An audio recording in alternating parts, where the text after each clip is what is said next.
Լեռնային Ղարաբաղի պաշտպանության նախկին նախարար Սամվել Բաբայանն այսօր մասնակցում էր իր գործով վերաքննիչ բողոքի քննությանը։ Տրմփակ նիստում նա հանդես է եկել հայտարարությամբ։ Իրեն անիմաստ են պահում,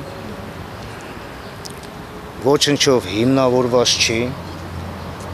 այն մեղադրանքները, որում իրեն մեղսագրել են, ինքը չի փախնի, ինքը Արցախի հերոս է, պատերազմի ժամանակ չի փախել։ Վրաստանից Հայաստան Իգլա զենիթահրթիռային համալիր տեղափոխելու մեջ մեղադրվող Սամվել Բաբայանը դատարանից խնդրել է վերացնել կալանավորման որոշումը։ Թե դատախազնել, թե քննիչնել առարկեցին։ Ընդամենը այս հիմքով, որ գտնում ենք առաջացանի դատարանի որոշումը օրինական ու հիմնավոր է։ Քաղաքական հայտարարություններ նա չի արել, պաշտպանն էլ գործը դիտարկում է իրավական հարթության մեջ։ Ես դեռևս շեշտում եմ, դեռևս որևէ հիմք չունեմ